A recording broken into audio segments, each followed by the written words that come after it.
Anak-anak pernah tanya nggak kepada Bu Sandra? Iya, karena Panggilannya saya... apa? Papa? Papa. Papa. Papa kemana gitu? Nanya nggak? Nanya. Terus jawaban ibu apa? Eh, karena memang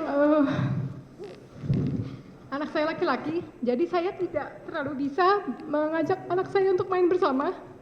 Jadi memang anak saya sangat dekat dengan suami saya. Anak saya selalu bertanya, Papa di mana? Kenapa nggak anterin sekolah lagi? Kenapa tidak mengajak mereka untuk bermain bersama lagi? Karena suami saya juga yang menyuapi anak-anak saya, menemani anak-anak saya tidur. Saya bilang ke anak-anak saya, Papa wamil, jadi nggak bisa ketemu dulu. Papa lagi wamil, ibu. Iya. Ibu wamil dibilang wajibnya. Karena gitu. anak saya taunya BTS yang mulia. BTS itu orang Korea, jadi mereka tahu orang Korea ini wamil, BTS itu wamil. Jadi saya bilang, papanya lagi wamil. Itu diam aja gitu. Percaya, cuman tiap hari tanya, tiap hari berdoa supaya Wamilnya selesai. ya wamilnya cepet-cepet selesai. Dan cuman tanya kapan bisa bertemu dengan suami saya. Karena memang anak-anak saya sepertinya lebih dekat dengan suami saya. Ya. Ya, begitu family man ya Bu ya. Iya. Makasih Bu Sandra.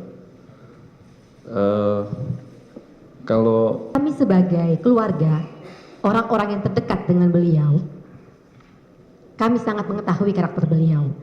Beliau tidak mempunyai karakter merugikan siapapun. Saya tidak pernah tahu kakak ipar saya menolong siapa saja.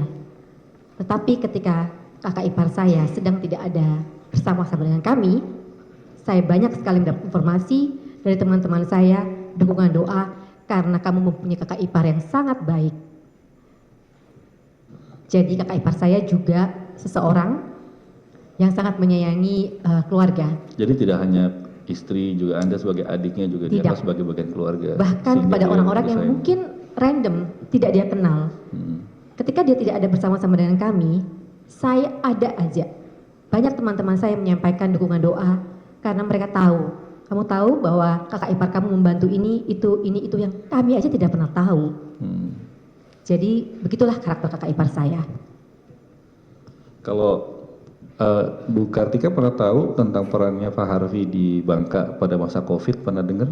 Pernah tahu? Saya tidak pernah Nggak tahu. Mungkin Bu Mira mungkin pernah tahu gak tentang Apa ya? kiprahnya Pak Harvey di Bangka pada masa COVID atau tidak pada pernah, masa yang lain? tidak pernah dengar. Tapi kalau sikapnya terhadap tadi kan dia nungguin papanya kalau iya, sakit gitu ya. Memang begitu ya, dia juga family man juga kayak yang Iya, lain. waktu itu sakitnya hampir 2 tahun. Jadi bolak-balik ke Singapura.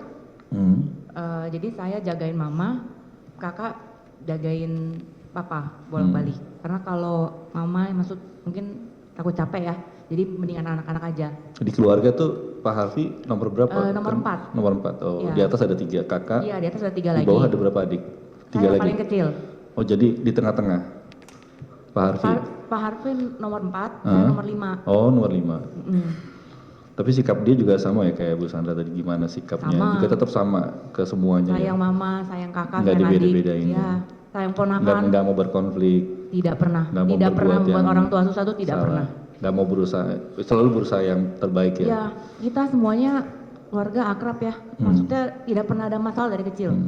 Selalu rukun, tidak pernah mengecewakan orang tua sama sekali. Makasih Bu Mira. Saya kembali ke Bu Sandra sebentar. Rati udah bisa?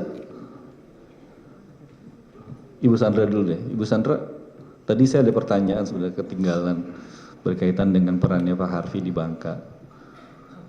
Either itu pada masa-masa COVID, karena saya juga baca dengar ya dengan bagaimana dia membeli alat-alat buat bantu nafas itu pada masa-masa COVID, dan itu lumayan banyak yang harus didisperse.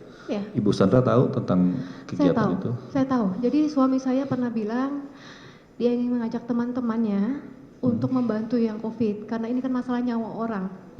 Masalah nyawa orang, kalau kita bisa membantu yang kena COVID. Kenapa enggak? Karena ini menyelamatkan nyawa orang. Suami saya paling concern dengan menyelamatkan nyawa orang, menolong orang lain. Jadi saya tahu, karena dia berusaha untuk mencari alat-alat ini kemana-mana untuk membantu orang-orang COVID. Termasuk beli masker katanya sampai Iya, 2 juta sama satu alat-alat kotak ini. apa ya, PCR juga, alat bantu pernapasan juga. Setahu saya itu karena dia mencari kemana-mana, karena ini menyangkut nyawa orang lain. Iya. Bukan orang yang suka berkonflik ya Bu ya? Tidak, saya tidak pernah ribut sama Kalau suami. di jalan gitu misalkan lampu merah berhenti atau apa tertib aturan gitu gak? Kalau Pak Harfi yang nyetir? Di rumah itu yang pernah marah cuma saya. Oh gitu. Tanya sama semua, tanya Rati silakan, jangan nangis Rati silakan. Kalau terkait karena pada saat itu Bapak bilang kasihan mereka tidak bisa pulang. Tolong selama 3 bulan ke depan gaji mereka dikali 3. Saya kaget karena sebaik itu seorang bos memikirkan karyawannya.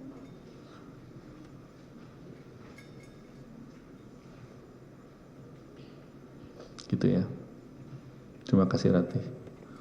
Saya ke Punya karir yang sukses. Jadi ketika saya menjadi brand ambassador dari CIMB Niaga ini, saya diberikan rekening saya dan anak-anak saya. Nah kebetulan memang 100% pembayaran dari CIMB Niaga untuk kami, untuk saya dan anak-anak saya sebagai anak-anak brand ambassador dari CIMB Niaga. Dan untuk anak-anak saya memang dari dalam perut pun anak-anak saya sudah ikut saya syuting. Saya waktu hamil juga menjadi brand ambassador mengiklankan Japanese Airlines, milik maskapai penerbangan Jepang. Anak saya memang dari perut misalnya ikut saya syuting iklan Blackmores untuk pregnancy. Iklan Mothercare jalan 6 tahun bersama anak-anak saya. Anak-anak saya ini iklannya banyak sekali, mulai dari susu, obat penurun panas, dan masih banyak shampoo, lotion, sepatu, kemudian iklan-iklan baju. Kemudian Itu juga pendapatannya masuk ke rekening itu? rekening Bank Mega.